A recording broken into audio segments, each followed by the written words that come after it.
지난 시간 우리는 예수에 대한 이 사내들인의 불신앙을 살펴봤습니다.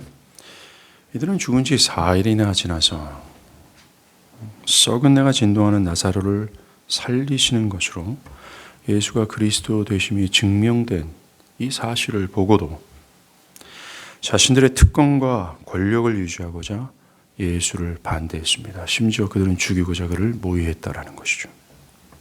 이들은 현재 자신이 누구를 반대하고 심지어 누구를 죽이고자 하는지를 모르고 있습니다.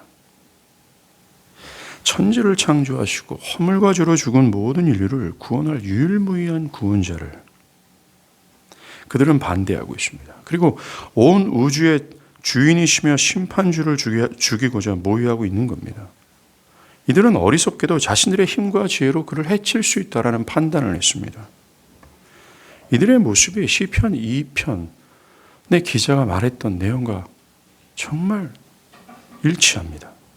시편 2편에서 어찌하여 이방 나라들이 분노하며 민족들이 헛된 일을 꾸미는가? 세상의 군원들이 나서며 관원들이 서로 꾀하여 여호와 그의 기름 부음 받은 자를 대적하며 우리가 그들의 맹것을 끊고 그의 결박을 벗어버리지 않은도다. 여기서 등장하는 세상의 군왕들, 관원들, 이방 나라들과 민족들, 이들이 누굽니까? 우리가 지난 시간 봤던 권력과 특권을 사랑하고 그것을 유지하고자 복음을 싫어하는 육에 속한 자들의 전형 아닙니까? 자신들의 기득권을 위해 영원한 하나님을 반대하는 교만한 자들의 전형이라는 것이죠. 이들은 시편의 기자의 고백처럼 하나님과 그의 택하여 특별한 사명을 주신 기름 부음 받은 자, 바로 그리스도입니다. 그를 반대하고자 헛된 일을 꾸민다라고 그리스도가 오시기 이미 오래전에 예언을 했어요. 이들은 은혜의 하나님의 뜻과 명령을 끊어버리고 자기 마음대로 육체의 욕심에 따라 살고자 하나님을 대적합니다. 이들은 스스로 하나님을 대적할 수 있다고 여기고 있습니다. 하나님께서 이들의 모습을 보시면 뭐라고 대답하는지 아십니까? 보십시오.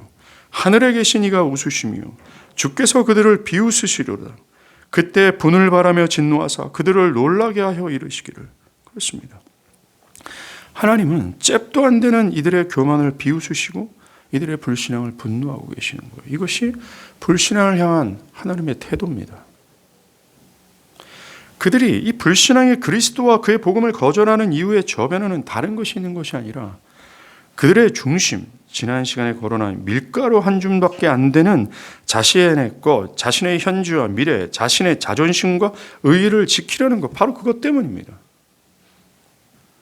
정말로 시편 10편 3절의 말씀이 정확해요. 악인의 마음에 욕심을 자랑하며 탐욕을 부리는 자는 여호와를 배반하여 멸시한다. 성경은 마음의 교만과 탐욕의 사람들은 하나님을 배반한다라고 말하고 있습니다. 그의 뜻을 쫓지 않는다라고 확실하게 규정합니다. 맞아요. 자신에게 있는 이 밀가루 한 줌을 향한 이 탐욕을 갖고 있는 사람들, 그것을 지키고자 그들은 복음을 반대하고 복음을 따르지 않는다라고 얘기합니다. 이것이 신구약 성경 전체의 진술이에요. 자기를 부정하는 자는 이 영적인 기근 속에서 살아남을 것이다 라고 분명히 했습니다. 그러니 여러분들에게 있는 밀가루 한 줌을 내려놓기를 바라요. 여러분들의 자존심과 여러분들의 견해와 정신 안에 있는 나 자신을 고집하고자 하는 것, 세상을 사랑하고자 하는 것, 영적인 것이 아니라 육적인 것에 집착하고 있는 모든 것, 하나님 보시기에 밀가루 한 줌 정도밖에 안 되는 그런 것을 내려놓기를 바라요. 그래야 산다라고 말합니다. 만약에 그렇지 않는다면 그들의 결말은 비참입니다. 보세요. 오늘 사내들인의 수장인 대제사장 가야바가 이제 전면에 나섭니다. 49절에 그 중에 한 사람 그의 대제사장인 가야바가 그들에게 말하되 너희가 아무것도 알지 못하는도다. 여기에서 그의 대제사장이란 말은 대제사장직이 매년마다 돌아가며 맞는 것으로 의미하는 것이 아니라 지금의 사건이 벌어진 그때의 대제사장이란 뜻입니다. 구약에서는 대제사장은 한 번 임명이 되면 평생 동안 섬기는 종신직으로 규정이 되어 있어요. 그러나 실제로는 그 당대 권력들, 왕이죠. 좀 현재는 로마 총독 같은 그런 당대 권력에 의해서 임명되거나 해임되는 정치적인 자리였습니다. 우리가 역대상 열왕기상을 보면 왕이 바뀌면서 대제사장을 바꿔치는 그런 일들을 쉽게 찾아볼 수 있습니다. 가야바는 주 18년에 로마 총독으로부터 대제사장직을 임명받았어요. 그 후 36년까지 그는 그 직을 수행했습니다. 이것을 근거로 생각하면 그는 18년 동안 대제사장직을 수행하는 정치적 수단에 굉장히 능한 자라는 것을 알 수 있습니다. 오랫동안 권력을 누렸다 할 수 있다는 것이죠. 대제사장 가야바는 이처럼 권력과 특권에 사로잡혀서 오랫동안 자신의 탐욕과 성공을 위해 이 종교를 이용하는 그 당시 사도계파의 우두머리였습니다.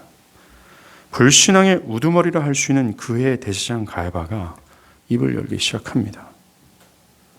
불신앙의 대표가 무엇을 말하는지 한번 보십시오. 이것을 통해서 우리는 오늘도 불신앙의 특징을 찾아볼 수 있습니다. 지금 사내들인이 모여서 머리를 싸매고 고심하고 있습니다. 이 예수가 많은 표적을 지금 행하고 있다.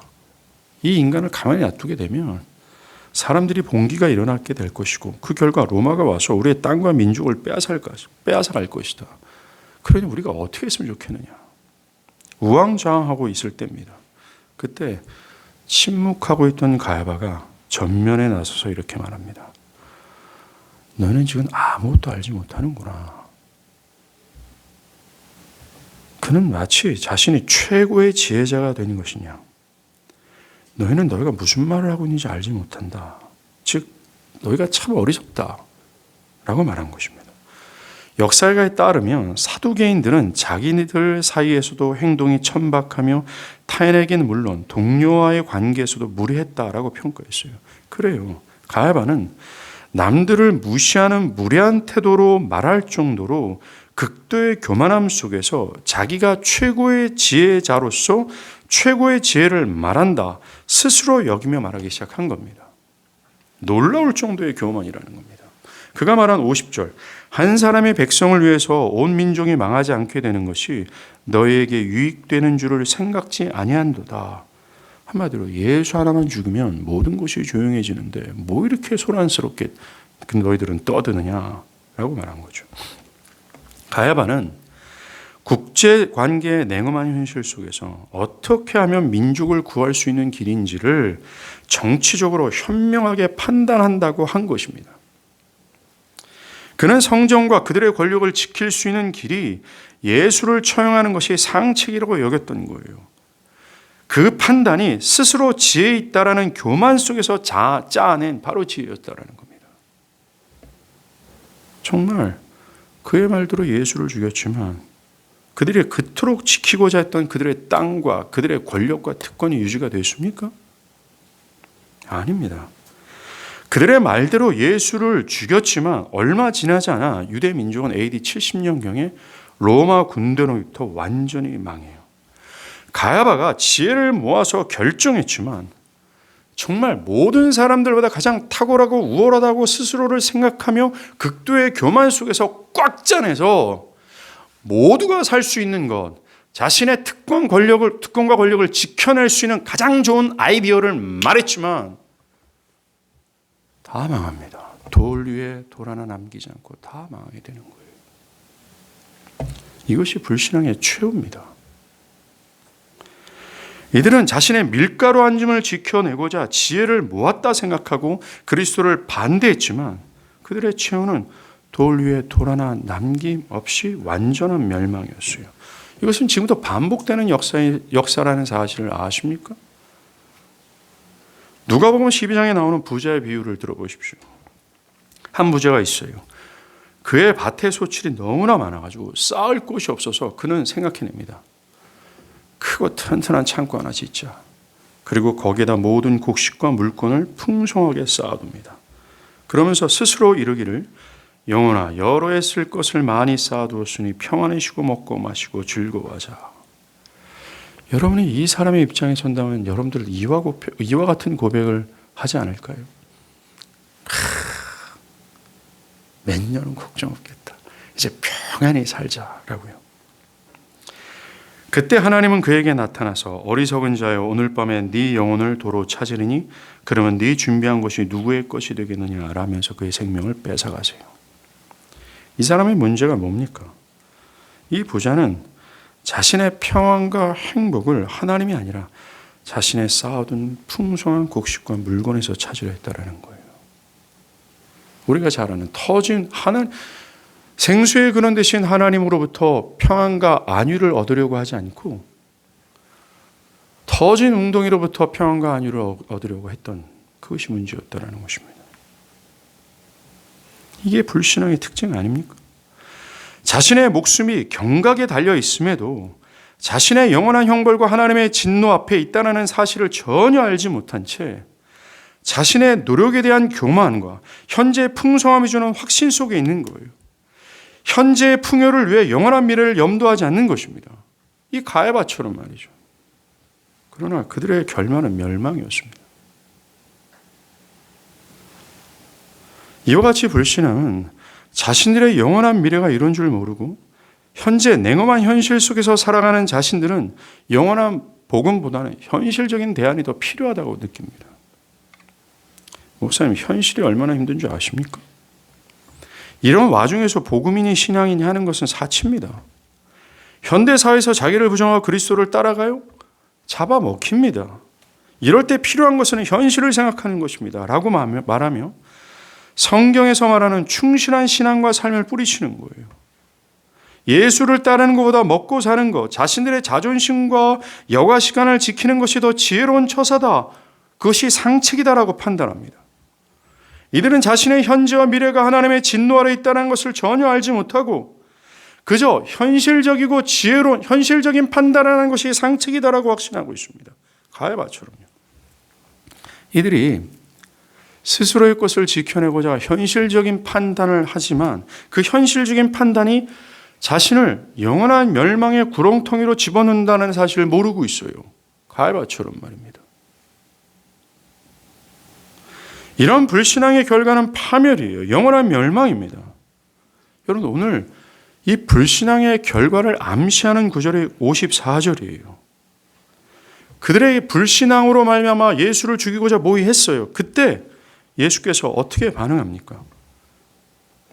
54절. 그러므로 예수께서 다시 유대인 가운데 드러나게 다니지 아니하셨다라고 합니다. 하나님의 말씀이시고 구원자 예수가 그들에게 자신을 숨기셨다라고 말씀하고 있습니다. 이것이야말로 최고의 비극이에요. 불신앙의 빛을 볼 수 못하도록 하신 것입니다. 불신앙은 자신들을 구원할 유일무이한 구원자를 잃게 되었다라는 거죠. 영원한 행복과 기쁨으로 인도할 인도자를 볼 수 없게 됐다라는 거예요. 이거야말로 최대의 불행이라는 겁니다. 현재 나의 영혼이 하나님의 그리스도의 영광이 가깝게 느껴지지 않고 그것이 모호해지고 하나님의 사랑을 느끼지 못하며 그 하나님께서 나와 멀어진 느낌을 두는 이유는 딴 게 아니에요. 불신앙의 원인입니다. 세상의 다양한 것으로 인해 제 정신이 팔려있기 때문에 그렇다는 거죠.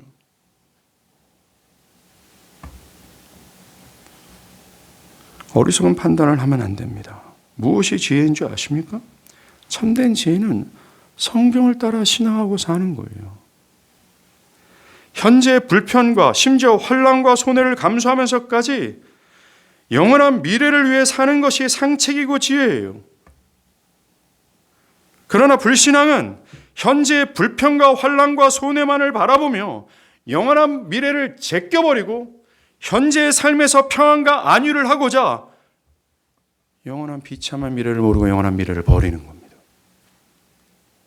이걸 잊지 마십시오. 가야바는요, 자신의 결정이 그 어떤 불행을 초래할지를 전혀 모르고 의기양양, 당신들은 어떻게 할 줄 모르고 있다 지금. 그래 내가 말하겠다라고 지혜를 말했습니다. 그것은 자신들이 지키고자 했던 이 밀가루 한 줌마저도 빼앗기는 발언이었어요.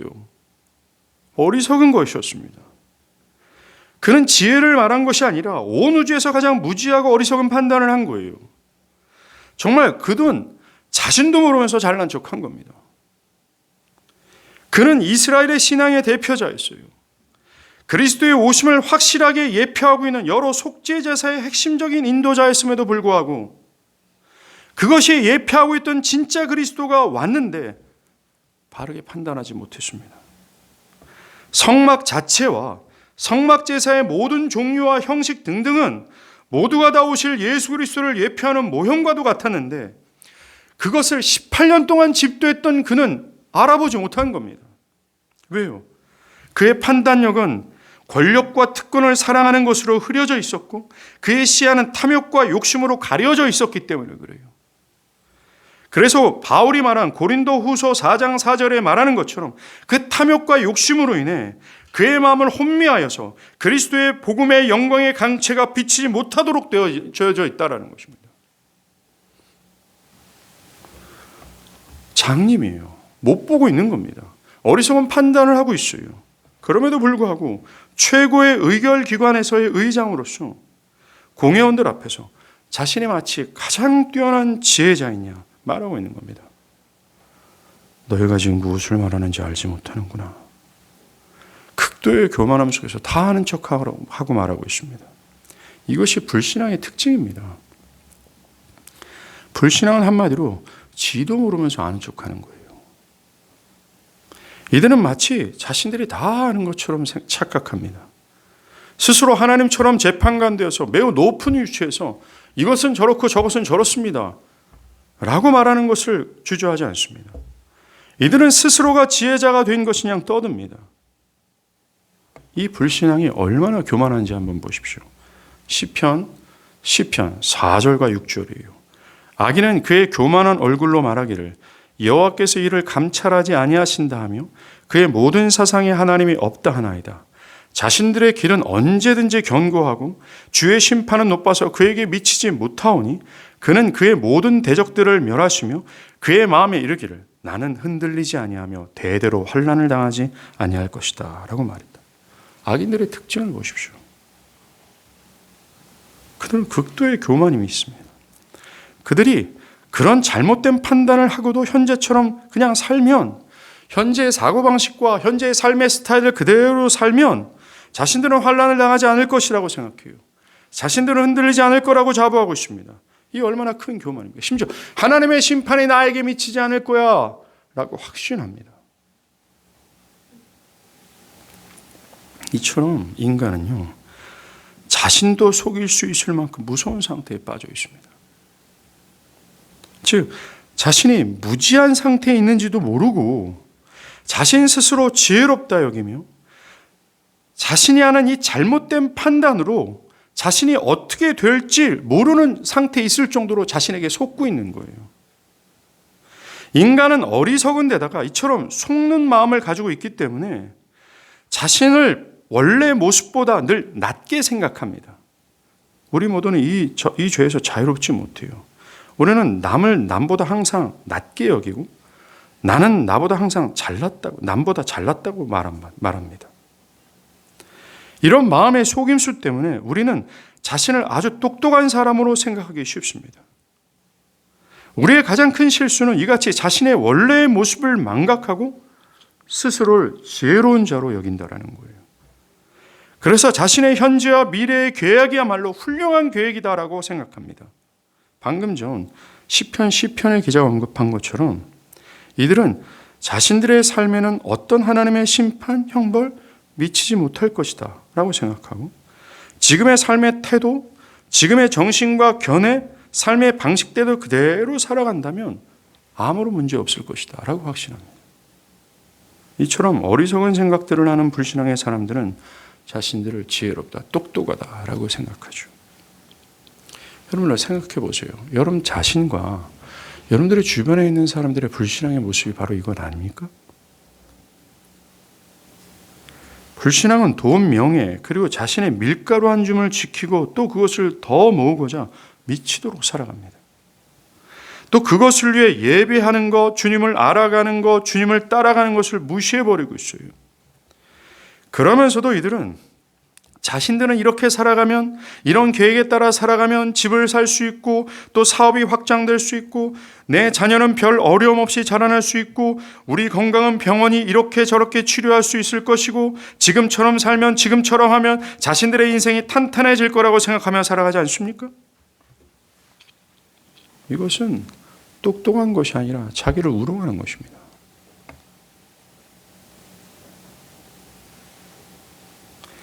불신앙의 가장 큰 비극은 바로 이들은 남들을 속일 수 있을 뿐만 아니라 하나님도 속일 수 있다고 생각하는 거죠. 이들은 스스로 하나님도 속일 수 있을 만큼 똑똑하고 교묘하고 훌륭한 조작자라고 착각합니다. 현재 가야바가 이스라엘의 예배를 주도하는 대제사장 아닙니까? 그는 자신의 권력과 특권을 지키고자 메시아임이 확실히 드러난 예수를 죽이고자 하는 자신의 이 속마음을 싹 가리고 마치 나라 민족을 위하는 것처럼 남들을 속이고 있습니다. 이렇게 말하는 가야바는 남들을 속일 수 있다고 여겼을 뿐만 아니라 하나님도 자신의 마음을 모르고 있을 것이고 하나님도 속일 수 있다고 여기는 것과 같은 거예요. 그러나 하나님은 그것을 다 알고 계십니다. 시편의 1편, 2편의 기자처럼 그것을 비우시고 진노하고 계신다는 걸 알았어야 돼요. 이처럼 불신앙은 하나님이 자신을 비웃고 분노하고 계심도 모르고 무지 속에서 자신의 속임수가 먹혀 들어가고 있다고 생각을 하고 있습니다. 우리는 면밀히 살펴봐야 돼요. 우리 자신이 스스로 내 자신으로 인해 속고 있지 않은지, 남을 속일 뿐만 아니라 심지어 하나님도 속일 수 있다라고 하는 착각이 우리 안에 있지 않은지, 또는 우리의 삶의 마음과 행위를 통해 또 말을 통해 남들을 속이고 하나님도 속이고 있는 모습이 있지 않은지를 면밀히 찾아내야 돼요. 사랑하는 여러분, 우리는 사람을 속일 수는 있지만 하나님을 속일 수 없다는 것을 기억하길 바랍니다. 하나님을 제끼고 자신의 권력과 특권을 위해 선택하고 결정하는 그것을 하나님이 다 보고 계심을 알아요. 우리의 마음의 중심이 무엇을 차지하고 있는지도 하나님 다 아십니다. 비록 능하게 모든 사람을 속일 수 있지만 하나님이 감찰하시는 그 눈빛은 속일 수 없음을 기억하셔야 돼요. 그러나 여전히 지금도 불신앙은 하나님도 속일 수 있다고 생각하며 버젓이 가야바처럼 종교의 중앙에 서서 나는 하나님을 사랑합니다 라고 거짓되이 말합니다.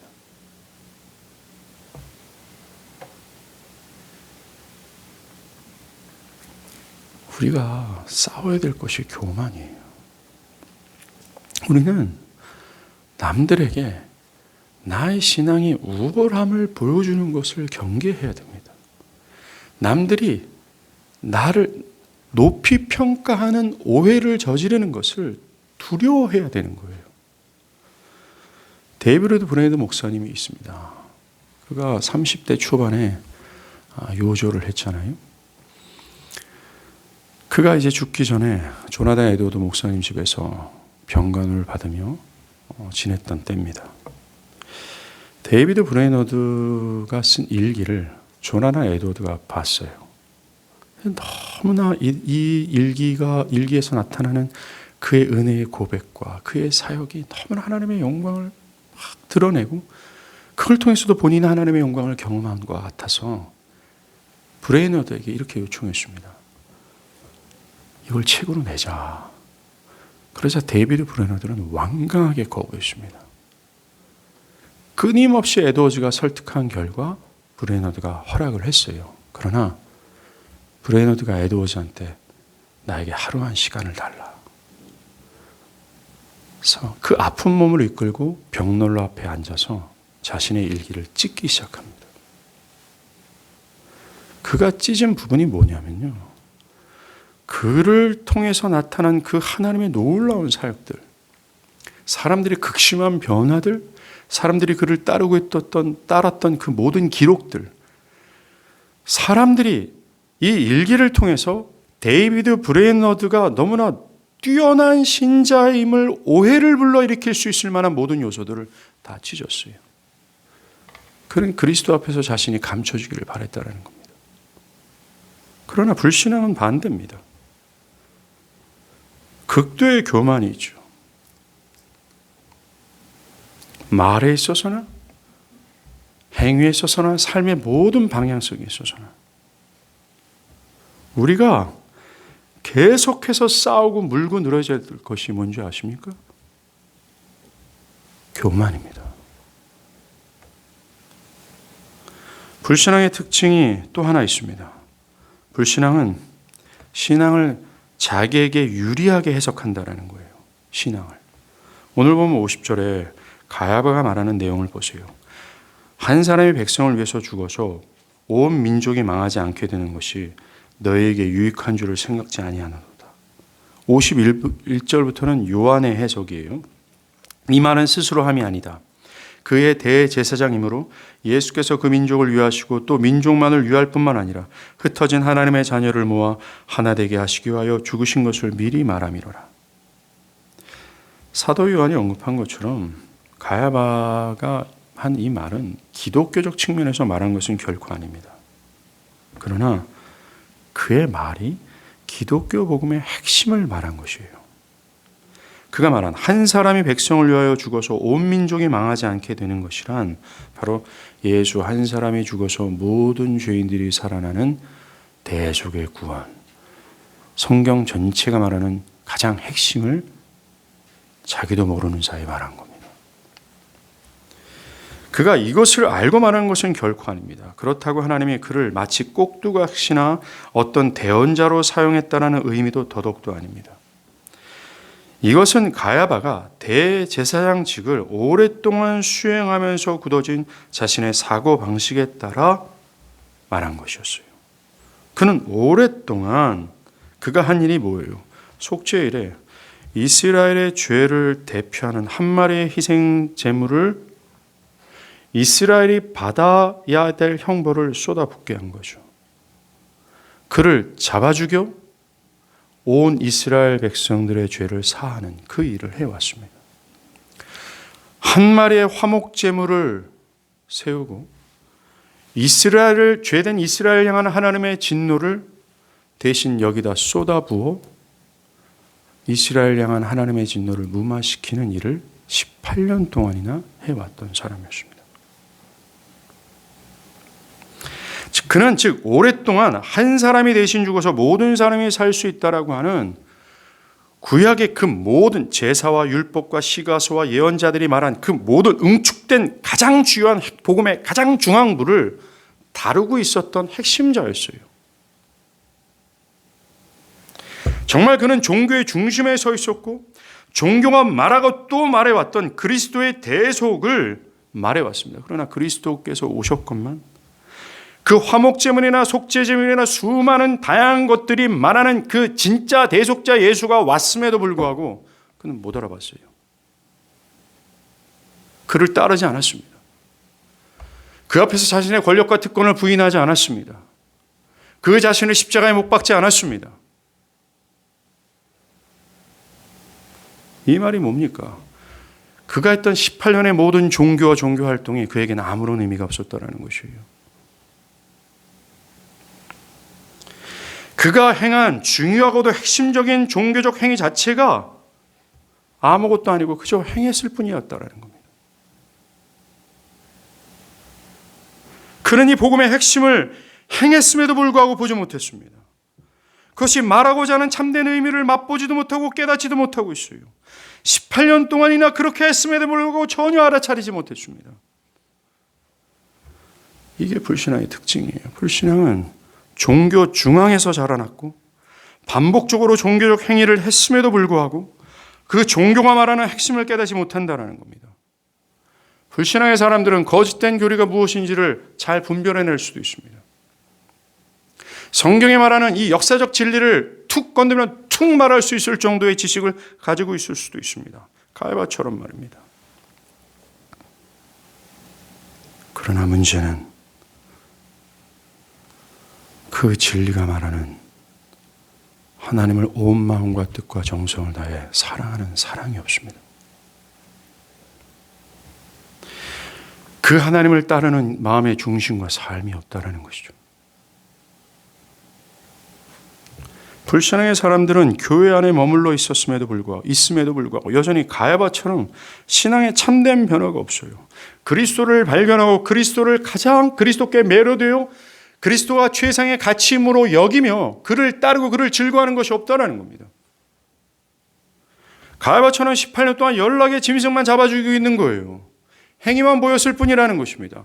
자 봐라, 이게 오실 메시아의 예표다. 자 봐라, 진짜 오실 예수가 그리스도가 메시아가 올 텐데 그는 단번에 죽음으로 말미암아 다시는 제사가 없고 단번에 죽음으로 말미암아 우리의 과거와 현재와 미래의 모든 죄를 다 사하실 거다 말하고 또 말해왔어요. 왔는데 못 봅니다. 이거 같아요. 평생토록 교회를 들락날락거렸음에도 불구하고 진리를 알고 진리를 분별할 수 있는 지식도 가지고 있음에도 불구하고 그리스도를 발견할 수 없습니다. 그리스도를 보지 못해요. 그리스도를 맛보지 못하는 겁니다. 그를 사랑할 수 없어요. 변화도 없습니다. 불신앙이 이런 식이에요. 더 나아가 불신앙은 종교, 이 신앙을 자기식대로 해석하고 따른다는 겁니다. 가야바가 그렇지 않습니까? 가야바는 이 그리스도 구원의 대속을 예표하는 원리를, 이 성경의 구원의 원리를 자기식대로, 특별히 자기에게 유리하게 해석하고 적용하지 않았습니까? 그는 희생제사가 말하는 진짜 희생제물, 예수를 믿고 따라야 된다는 그 핵심을 버리고 희생제물의 의미를 자기중심적으로 해석해서 자기 특권과 권리를 유지하고자 악용한 거예요. 한 사람 죽으면 모든 사람 죽어, 모든 사람 살아 라는 이 대속의 원리를 18년 동안 아주 흡착돼 있던 이건데, 이 신앙, 이 종교의 중심을 자기의 특권과 권리를 유지하고자 악용한 겁니다. 이게 불신앙의 특징이에요. 기독교의 복음과 신앙을 다 자기중심적으로 해석해버린다는 겁니다. 기독교의 모든 교리를 하나님의 중심이 아니라 자기중심적으로 자기에게 이롭게 해석하여 그것을 적용하면 살아갑니다. 예를 들어서 진리가 너희를 자유케 하리라는 구절을 읽고 이 구절을 자신의 방종스러운 신앙을 위한 도구로 악용한다는 거예요. 자유 아니냐, 내 멋대로 자기 식대로 신앙해도 된다는 식으로 말합니다. 또 연약한 믿음에 대한 해석도 마찬가지예요. 이 연약한 믿음은 자신이 그것을 따라하지 못하는 큰 애통함과 애석함과 다음과 시급한 마음이 있어도 불구하고 그런 자신의 상태에 슬퍼하는 마음으로 하나님의 은혜를 끊임없이 호소하는 것이 연약한 믿음이에요. 그런데 이 연약한 믿음이라는 말을 가지고 자신이 이렇게 신앙하는 이유는 거듭나지 않는 것인데 믿음이 약해서 그렇다라는 변명의 구실로 삼아요. 특별히 오늘날 비대면 예배를 주장하는 사람들 보십시오. 이들은 요한복음 3장에 이 산에서도 말고 예루살렘에서도 말고 너희가 아버지께 예배할 때가 이를 것이다 라는 말씀을 가지고 장소가 중요하지 않지 않습니까? 굳이 이런 시국의 교회를 찾아갈 필요가 없습니다. 비대면 인터넷을 통해서도 충분히 가능합니다 라는 것으로 말합니다. 정작 비대면을 예배를 드리는 그의 몸과 마음의 상태는 하나님과 멀어져 있는 상태임에도 불구하고 그들은 이렇게 말합니다. 정작 비대면을 드리는 그 사람의 마음과 마음의 어떤 영혼의 태도, 영혼의 상태가 어떻게 됐습니까? 결코 긍정적으로 나아가지 못했습니다. 그런데 그들은 이 진리를 자기 식대로 해석하고 자기의 유익에 맞게 적용해 버리는 거죠. 그래서 자신의 편의와 유익을 위하여 이 신앙을 이용해 버리는 겁니다. 이처럼 불신앙은 신앙을 자기중심성을 가지고 자기에게 유리하게 해석해 버리는 겁니다. 그러하기 때문에 삶에서 이 요한계시록에서 최후 승리를 얻고 영원하신 하나님의 보좌 앞에서 영원토록 예배하는 자들의 모습이 나타나지 않는 거예요. 그들은 온갖 환난과 핍박 속에서도 어떤 처지와 상황 속에서도 뒤로 물러나지 않고 대가를 지불하면서 그리스도를 따랐어요. 피 흘리기까지 주님을 따랐다라는 겁니다. 목베임을 당하면서까지 주님을 따랐다라는 거예요. 요한계시록은 처음 부분, 중간 부분, 끝 부분까지 계속해서 반복해서 누가 저 천상의 예배를 서는 줄 알아? 누가 최후의 승리에 들어가는 줄 알아? 이 누가 영원한 예배에 들어가는 줄 알아? 이런 사람들만 들어가는 거야 라고 규정하고 선을 긋고 있어요. 딱 이런 사람들만이다 라고 분명히 명확하게 진술합니다. 이 불신앙은 이게 없어요.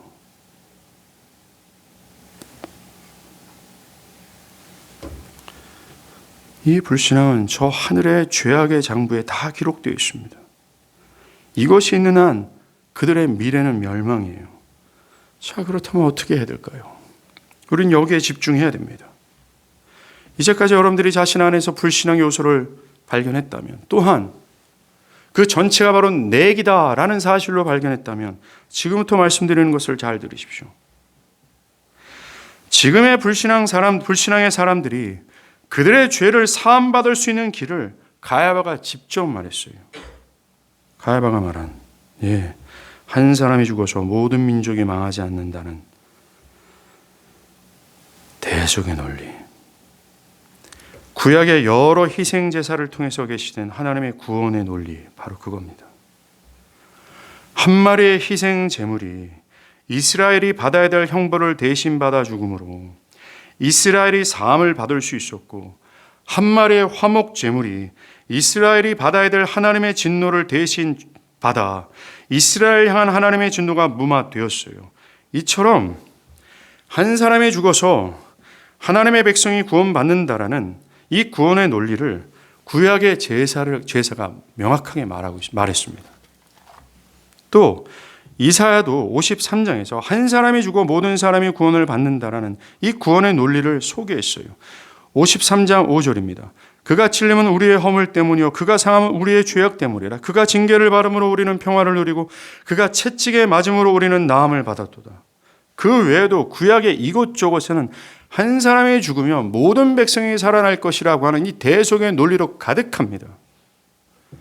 가야바가 예수 한 명 죽이면 그 백성이 산다라고 하는 성경 전체가 전하는 핵심인 대속의 진리를 그의 대제사장으로서 말했어요. 곧이어 예수가 모든 사람을 살릴 진짜 희생제물이다. 모든 사람들이 살기 위해 이 예수를 잡아 죽여야 된다고 말한 겁니다. 대제사장이 그거 하는 거 아닙니까? 그의 대제사장이 말하는 겁니다. 이 예수 잡아 죽여라. 그럼 우리 백성은 산다. 이 예수 잡아 죽여라. 그럼 우리가 다 사함을 받는다. 그는 자신이 말하는 내용이 뭔지도 모르는데 하나님께서 그의 입술을 사용하셔서 대제사장을 세우고 말한 거예요. 그해 죽는, 이제 곧 6월절이거든요. 이제 곧 예수 죽습니다. 그해 죽는 예수 잡아 죽여라. 그럼 우리가 다 산다라고 말한 겁니다. 실제로 하나님은 이 대속의 원리를 예수에게 적용을 해요. 형벌받아 마땅한 모든 죄인들의 죄를 다 빼내어서 그것과는 전혀 상관없는 한 사람 예수에게 전가하고 죄인들이 받아야 될 형벌을 그가 대신 받게 하셨다는 겁니다. 죄인들에게 영원히 머물러야 했던 하나님의 진노와 형벌이 대속제물 대신 한 사람 예수께 퍼부어져서 그 대속물이 완전히 아작나게 함으로 더 이상 하나님의 진노와 심판이 있지 않게 하셨다는 거예요. 이게 십자가 아니겠어요? 십자가는 구약 성경 전체가 말하고 또 말해왔던 대속의 구원의 성취였습니다. 불의한 자들의 죄가 모두 예수에게 전가된 후에 예수는 하나님의 진노와 형벌을 받아야 될 모든 인류가 되셨어요. 불의한 자 중에 불의한 자가 되셨습니다. 그리고 그는 하나님의 무서운 심판을 우리가 받아야 될 그것을 대신 감당하셨어요. 바울은 예수 한 사람의 죽음이 어떤 결과를 초래했는지를 우리에게 말합니다. 로마서 5장 15절이에요. 곧 한 사람의 범죄를 인하여 많은 사람이 죽었은즉 더욱 하나님의 은혜와 또한 한 사람 예수 그리스도의 은혜로 말미암는 선물로 많은 사람에게 넘쳤느니라. 한 사람의 범죄로 말미암아 사망이 한 사람을 통하여 왕노릇하였은즉 더욱 은혜와 의의 선물을 넘치게 받은 자들은 한 분 예수 그리스도를 통하여 생명 안에서 왕노릇하리도다. 한 사람이 순종하지 않음으로 많은 사람이 죄인 된 것 같이 한 사람이 순종함으로 많은 사람이 의인이 되었다. 그렇습니다. 모든 인류는 인류의 대표였던 아담 안에서 모두 죽었어요. 아담이 인류의 대표로서 그가 하나님의 법을 온전히 순종하면 모든 인류가 순종한 것처럼 여김을 받아 살 수 있었습니다. 그러나 아담이 실패했어요. 그 결과 그와 함께 모든 인류는 하나님을 잃어버리고 죄의 저주에 떨어진 거예요. 그 결과가 우리가 봤던 불신앙입니다. 아담에서 죽어 불신앙의 상태에 있는 우리가 살 수 있는 길은 오직 한 사람, 새로운 한 사람 안에서만 살 수 있어요. 바울이 이것을 강조한 겁니다. 죄에 빠진 우리를 구원하시고자 은혜가 풍성하신 하나님은 예수를 우리의 새로운 아담으로 세우셨어요. 그가 유일한 구원을 위한 대표자입니다. 아담이라는 대표자 안에서 죽었던 우리를 위해 하나님은 새로운 아담을 세우셨어요. 그가 우리의 대표자입니다. 여러분이 그를 믿게 된다면 그가 여러분의 대표자가 되는 거예요. 여러분들이 그를 믿게 되면 그가 여러분의 새로운 아담이 되는 겁니다. 그래서 그가 행한 모든 것이 믿는 여러분의 것이 되고, 예수는 우리를 위해 우리의 모든 죄를 뒤집어 쓰시고 우리가 받아야 될 모든 죄의 형벌을 아낌없이 다 지불했잖아요.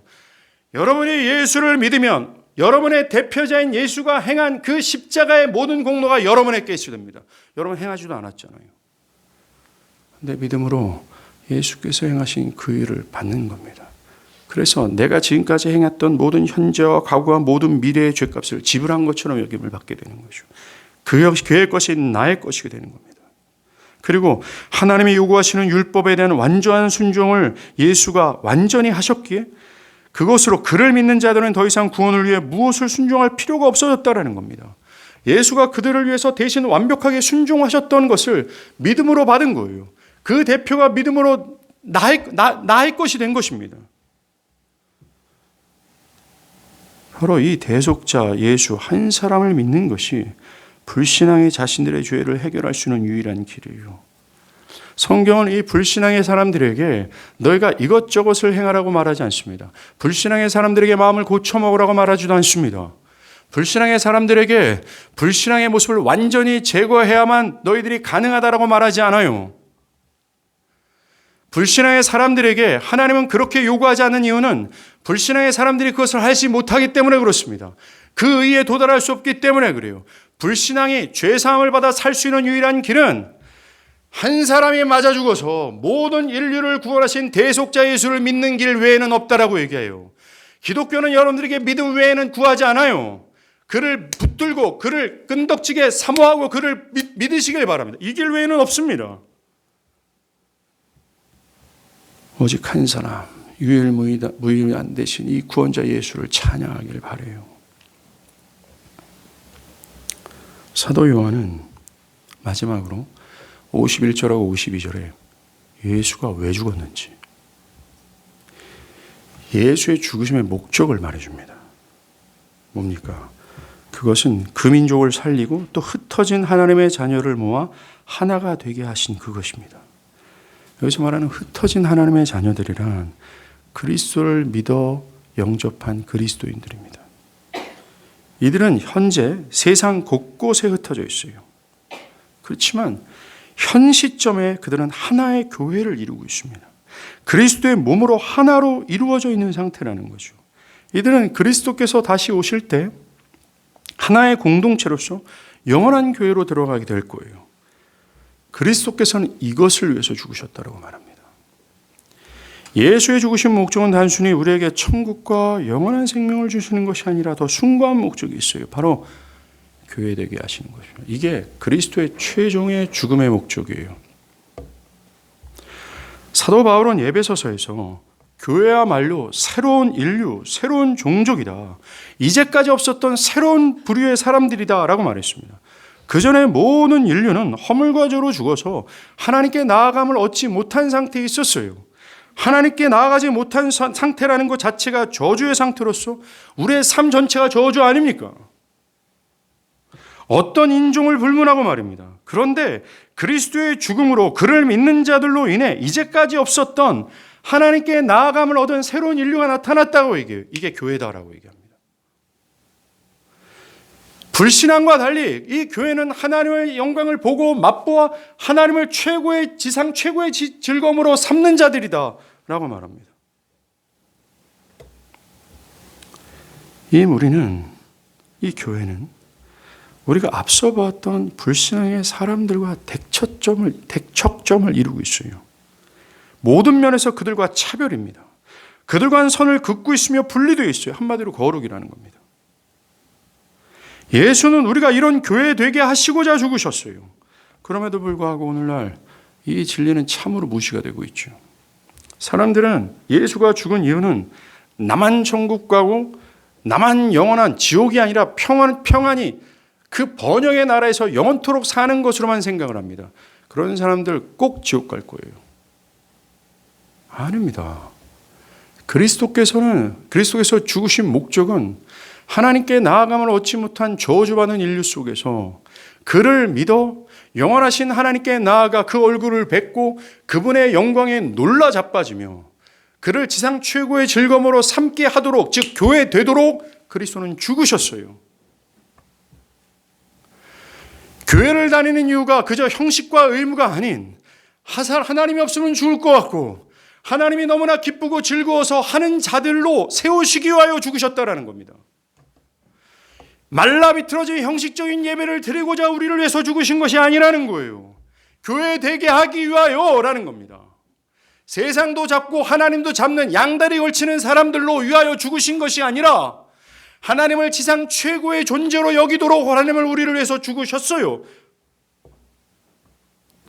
그저 교회에 와서 사람들과 즐거이 교제하고 니캉네캉 서로 떡을 떼기 위하여 그렇게 죽으신 것이 아니라 하나님께 나아감을 얻어 하나님을 즐거워하는 자들로 삼고자 하나님 죽으셨습니다.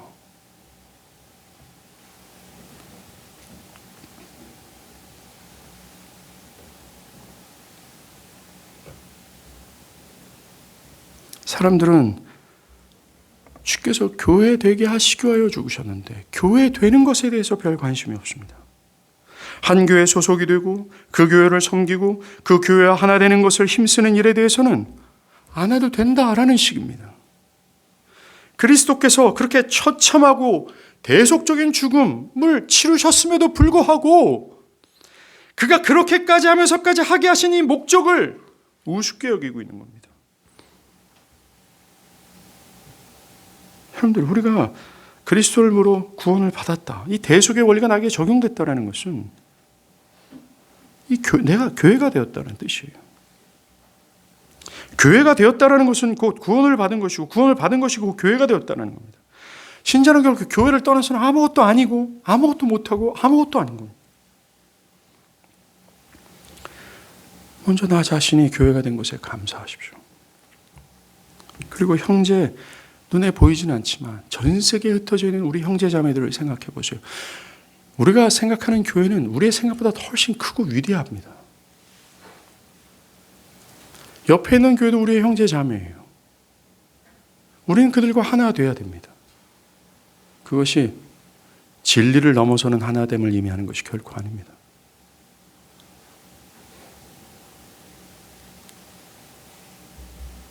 그 모든 교회가 예수께서 죽으셔서 하나 되게 하신 교회이기 때문에 우리는 그를 사랑해야 되고,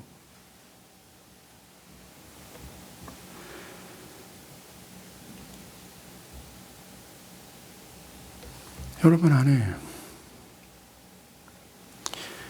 불신앙의 요소를 찾아내십시오.